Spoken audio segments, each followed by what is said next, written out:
خلافت عثمانیہ کا اصل بانی ارطغرل کا پوتا اور عثمان غازی کا بیٹا اور خان تھا۔ ترک اسے آر خان بھی کہتے ہیں۔ وہ 1281 میں سغوت میں پیدا ہوا اور اس کا بچپن اپنے دادا کی گود میں گزرا۔ وہ ارطغرل کا پسندیدہ پوتا تھا۔ وہ اسے اپنی جوانی کی مہمات کے قصے سناتا رہتا تھا۔ وہ زمین پر تلوار سے دنیا کا نقشہ بناتا تھا، ابن عربی کی پیشگوئی سناتا تھا اور پھر اور خان سے کہتا تھا، جانب ادھر، تم نے یہ سارے شہر فتح اور میرے نام کے سکے جاری کرنے ہیں۔ تم اگر یہ نہ کر سکو تو تم اپنے بیٹوں کو میری قبر پر لا کر انہیں بتانا، یہاں ایک ایسا شخص سو رہا ہے جس نے دنیا کی سب سے بڑی اسلامی ریاست کا خواب دیکھا تھا۔ اور خان نے یہ بات پلے باندھ لی۔ ارطغرل 1288 میں انتقال کر گیا۔ اور خان کی عمر اس وقت 7 سال تھی۔ وہ جوان ہونے تک روز دادا کی قبر پر حاضری دیتا تھا اور قبر کے سراہانے کھڑے ہو کر دادا کا خواب دہراتا تھا۔ وہ عثمان غازی کے ساتھ مل کر سغوت کے دائیں بائیں موجود قلعے بھی فتح کرتا رہا۔ سن 1300 میں علاقے کی چاروں بڑی ریاستیں زوال پذیر ہو گئی تھیں۔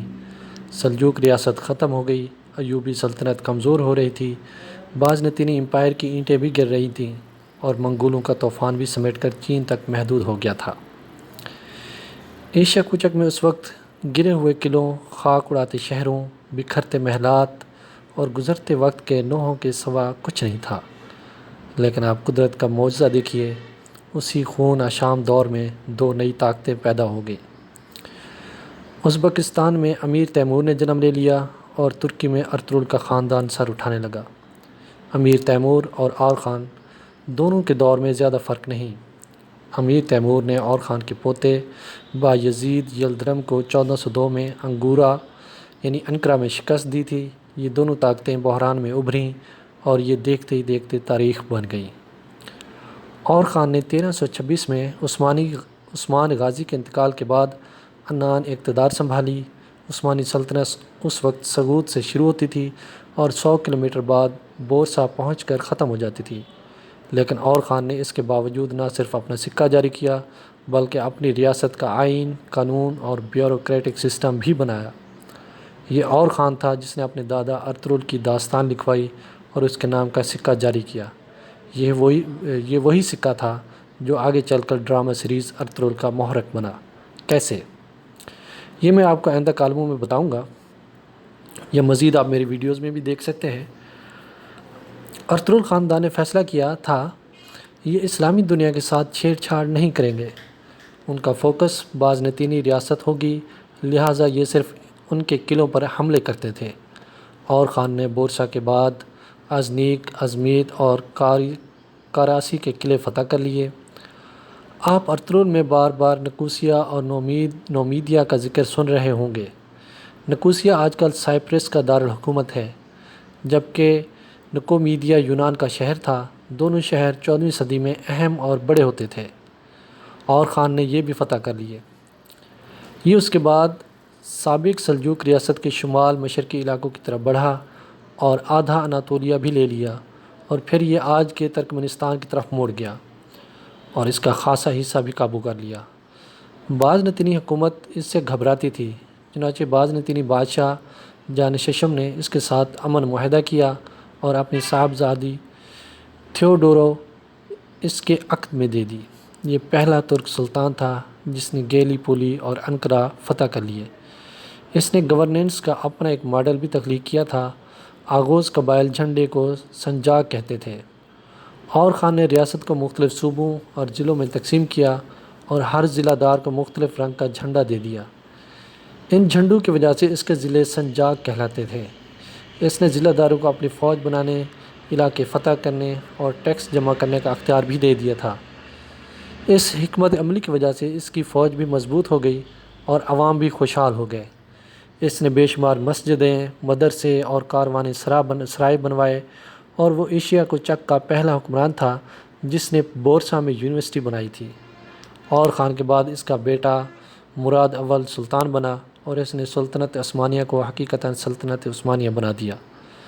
مراد 30 سال حکمران رہا۔ وہ ان 3 برسوں میں 24 سال میدانی جنگ میں رہا۔ اس کا ریکارڈ تھا اس نے کوئی جنگ نہیں ہاری تھی۔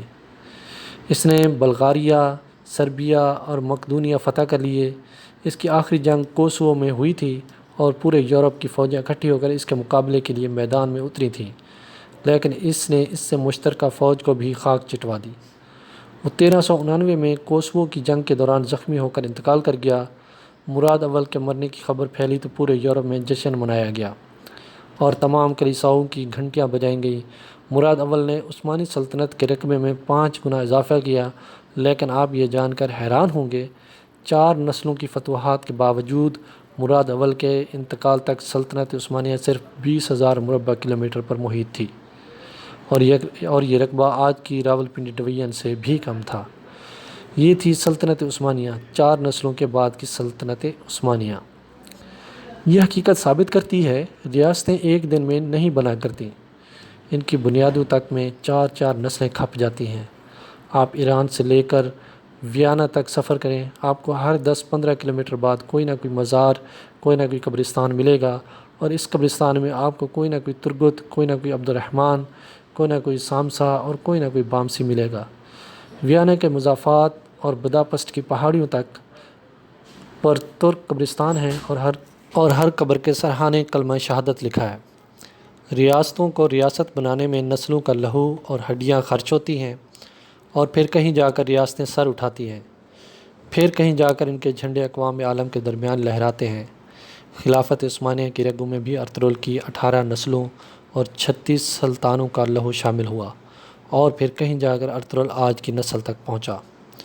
پھر کہیں جا کر دنیا نے تسلیم کیا ترک صرف ترک ہوتے ہیں۔ نپولین بوناپارٹ نے ارطغرل کی نسل کے بارے میں کیا خوب کہا تھا۔ اس نے کہا تھا، دنیا کی ہر فوج کسی نہ کسی کے سٹائل میں لڑتی ہے، لیکن ترک صرف اور صرف ترکوں کے سٹائل میں لڑتے ہیں۔ ارطغرل کی نسل نے صرف تلواروں اور گھوڑوں میں کمال نہیں کیا، بلکہ اس نے دنیا کو بیوروکریسی، آرکیٹیکچر، لائف سٹائل اور فوج سازی کا ماڈرن فن بھی دیا۔ عثمانی سلطان مشرقی یورپ کے عیسائی بچوں کو گود لیتے تھے۔ یہ ان بچوں کو اعلیٰ تعلیم دلاتے تھے، اور یہ جب بڑے ہو جاتے تھے تو یہ انہیں بیوروکریسی میں شامل کر دیتے تھے۔ یہ بچے رشتہ داروں کی مجبوریوں سے پاک ہوتے تھے، چنانچہ یہ پوری زندگی کرپشن فری رہتے تھے۔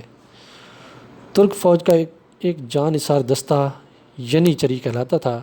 یہ لوگ صرف مرنے کے لیے میدان میں اترتے تھے، لہٰذا یہ کبھی ہار کر واپس نہیں آتے تھے۔ سلطان بھی ان کے خوف سے کوئی ناانصافی، کوئی گڑبڑ نہیں کرتے تھے۔